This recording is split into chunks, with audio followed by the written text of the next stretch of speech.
I am in Bradley, Stoke. You can see behind me there is the motor group, who have been very good. They came out and tried to jump start my Range Rover. I am stuck again.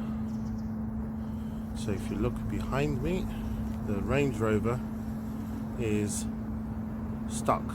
So the starter motor has gone and the car will not move. So I've had to get a recovery truck. So I'm currently waiting for a recovery truck, and that is going to take me back home at a cost of over £1,000. As you can see, that truck there doesn't know what to do. He's going to have to go around the car and use the other lane because the car's broken down and you're not going to squeeze in there, mate. So let me go and give him some help.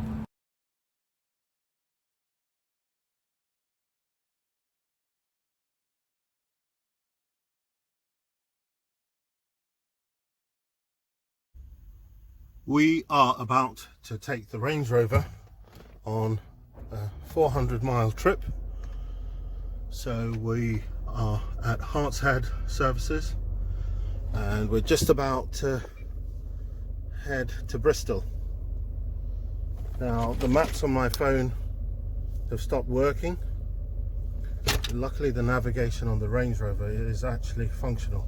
I'd be in deep doodah if the navigation wasn't working. I've got a contract on this phone, but the maps just continually stop working, so very, very frustrating.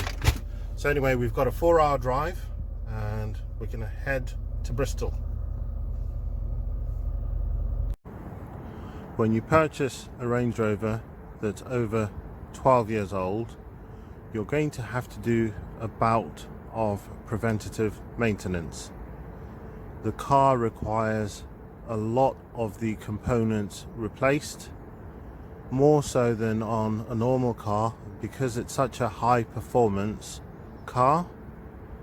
Most of the parts are built to last 10 years. Now this is a 2011 car. It is 2024, so the car is 13 years old. So you'd think it would need a new starter motor, which it does need. In fact, this is the third time I've been stranded. The first time it was the belt that snapped, the cam belt, or the belt that drives the alternator and all the ancillaries.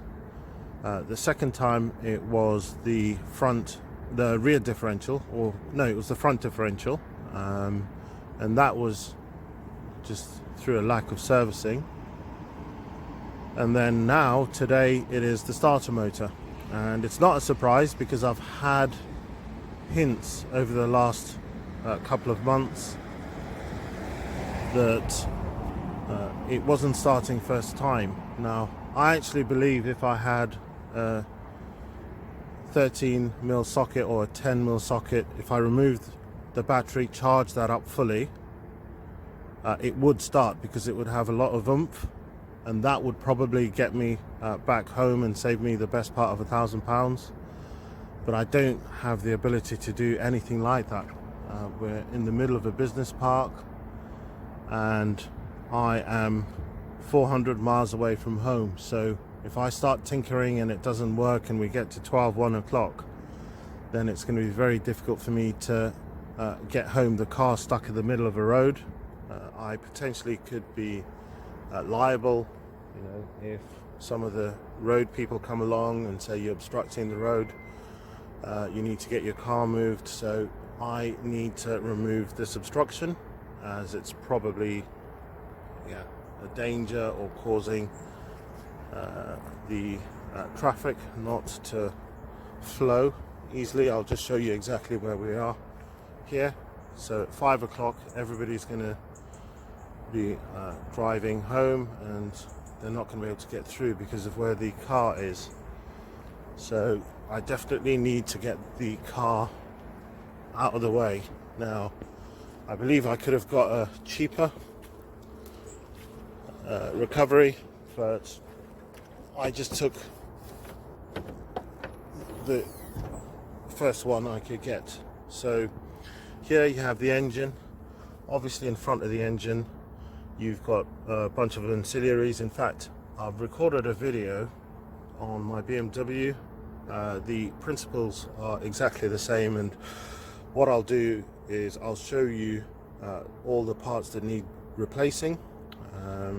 As I say, even though it's a petrol car, this is a diesel car, but the principle is exactly the same, but it's all cluttered here, so I can't really show you anything because you can't really see anything due to the clutter. So unless you do this bout of preventative maintenance and you replace all the ancillaries, water pump, thermostat, vacuum lines, battery, starter motor, you're going to have a miserable ownership experience. The recovery van has arrived. Simply having the hazard lights on for just over an hour has literally drained the battery. There is no more power available in the car.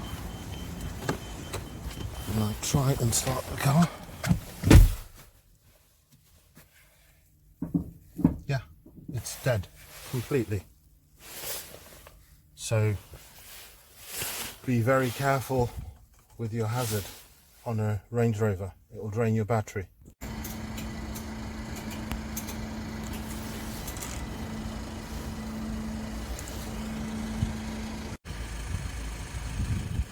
So we have just arrived. It has taken over an hour to get the car rolled off. This is the nightmare that you have with these electronic handbrakes.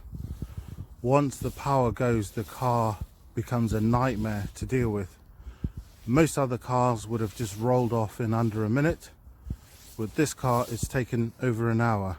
Now there seems to be a bit of an argument as to whether it's the starter motor or not. Now for me, because I can't even lock the car anymore, this tells me that the battery's completely flat, which would indicate that the battery's not been charged. So I'm now starting to believe that I drove the car down to Bristol last night while the battery was being discharged. It discharged overnight because the alternator is no longer charging the car. So I'm going to try and charge the battery tomorrow. If it takes 4, 5, 6 hours to charge, then I know that the battery is completely flat. I recharged the battery fully about 2 weeks ago, so there's no way the battery would normally be that flat. So I suspect that the battery's not being charged, so it will be the alternator. So that's what we're going to do tomorrow. We're going to remove the battery, charge it, and then see if the car starts.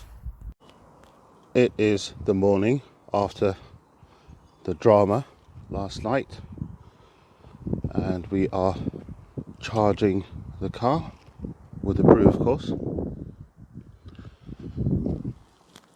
Now I could have connected a voltmeter. We need to determine if the battery is flat, and if you connect a voltmeter and it reads 12.7 volts, then it is fully charged. If it's 12.4, then it's half charged. If it's less, or if it's 12.2 or less, then it is discharged. Now it's pretty obvious to me that the battery is completely discharged as nothing is working in the car. So we're now going to leave this charging. It's 9 o'clock in the morning, so we're going to see how long it takes to charge. You'd expect the battery to be fully charged. Actually, what's just happened there? Have you seen? It's literally just gone off like it's a bad battery. Yeah, that is not good news.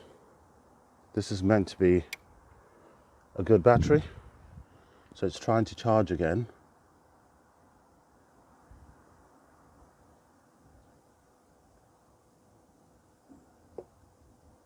Now, this battery is a year and something old, and that is not good.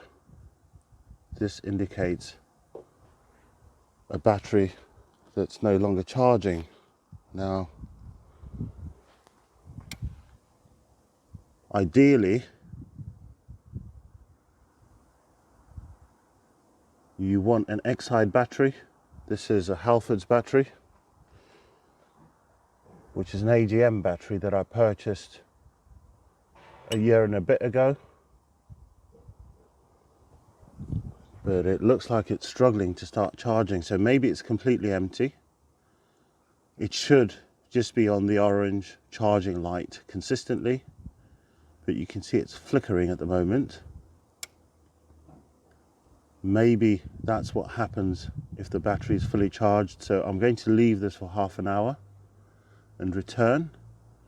If this flicking continues where it goes to power and then back to charging, then we know that the battery's kaput, and not a great advert for Halford. So we'll definitely be getting an X-side battery. That's the one that was fitted on the car. Maybe the non-use has also affected the car because it wasn't being used between December and maybe sort of June when the rear differential got diagnosed. So yeah, we're having some fun and games really with this Range Rover, and it is continuing to flick between power and charge as if it's struggling to start charging. Yeah, it's just flicked off. You can see it's on power there. So yeah, let's come back in half an hour and reassess this. So yes, after an hour, this battery is still refusing to charge correctly. I thought I'd give it an hour because it's quite an expensive battery to replace, and you don't want to be replacing parts willy-nilly. As you can see, it is still struggling to charge, so it's time for a replacement. So we are replacing the battery. Don't forget to release this boot strut here. You just pull it outwards, and likewise you've got the boot strut that's on this side, which is this one here. So this one here, that latches onto there, and you've got to pull it off. You can use a trim tool, but it's best to pull it off. That allows you to open the bonnet wide. You can see I've got a stick that allows the bonnet to open quite wide. That will give you the room that you need to extract the battery. Otherwise, it is just way too narrow. So we've just replaced the battery. The key fob is now working, so let's try and unlock. Let's try and lock. It's not going to lock because the bonnet's open. Let's try and open the back. So I've not been able to film on a tripod because the tripod was locked in the back and I didn't know how to open it. So I'll be able to put the camera on the stand now. So we'll just plonk that there. Let's try and start the car. So we've got power, and we're going to hit start. It's complaining about the bonnet. Let's try not to get it copyright because of the radio. Tailgate's open, bonnet open, but the engine is running. So the issue all along, I don't know why that's flashing. Let me try. Okay, so we had to release this, so I think it's complaining about this as well. Yeah, it's stopped now. So this electronic handbrake is the stuff of complete and utter nightmares. When you've got no power, it just adds so much complexity to dealing with this car. It took over an hour to get this car off a trailer yesterday. So very good news. I'm pretty certain we'll be able to go out for a short drive. So okay, we'll stop the engine. And so what I'm going to do now is just return all of this trim here and make sure everything's fastened tightly and torqued correctly. It'll be good and tight, of course, because it's just a battery. And then yeah, we'll take the car out for a short spin. So I was just trying to move the Range Rover back a little bit, and I tried to start the car 4 times and it's just not starting. Let's try there. And it started. So there's definitely some gremlins with the starter motor or alternator. I believe both need to be replaced. We have a battery that is charging. This was installed yesterday. It's showing it's fully charged, but flickering a bit and displaying that it's charging. It's really funny behavior, because usually if it's fully charged, it just shows green and that's it. But it seems to be a little bit confused.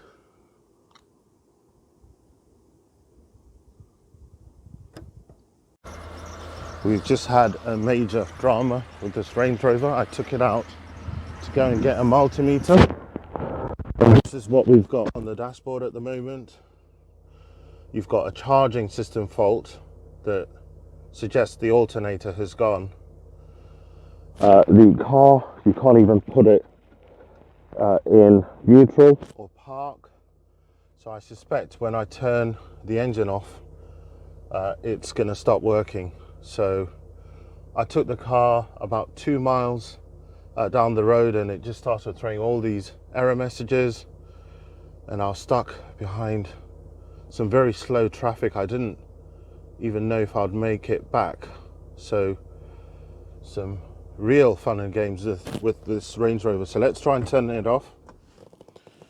Okay. And is it going to come back on? Okay. This is exactly what was happening in in Bristol. So you can tell that the battery is draining. I fitted a brand new battery yesterday, so we're going to have to charge the car because it looks like the battery is not charging. And because this car relies so much on electricity, it has basically rendered the car useless. So I've just saved myself another transporter having to rescue me. So yeah, let's see if we can charge the battery. It has started raining. The range has been charging for a couple of hours. I've had to remove the charger because yeah, it's obviously quite dangerous to have electricity in the rain. So we'll have to abort charging the car, but we're just gonna see what happens after charging the car for an hour and a half, nearly 2 hours. Let's try and start the car. It started immediately. Service required. So the car's not even done 2,000 or 3,000 miles. Still, I've had to abort charging the car because it's raining. We've had a couple of hours charge, and we're just going to see if we can start the car.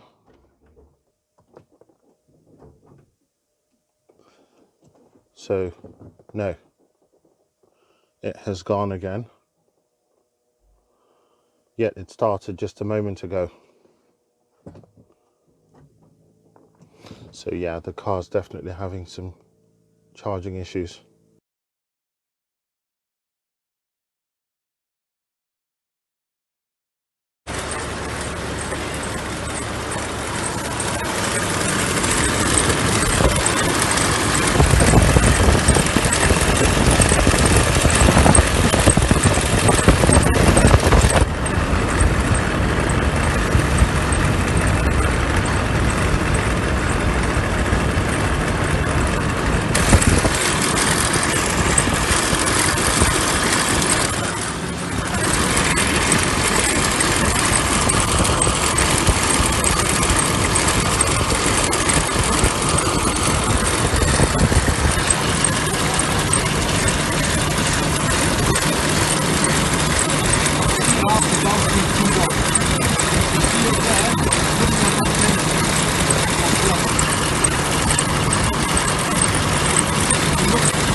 As you've just seen, the Range Rover is now back at the mechanic's garage awaiting more repairs. The items that need replacing are the alternator and the crankshaft pulley.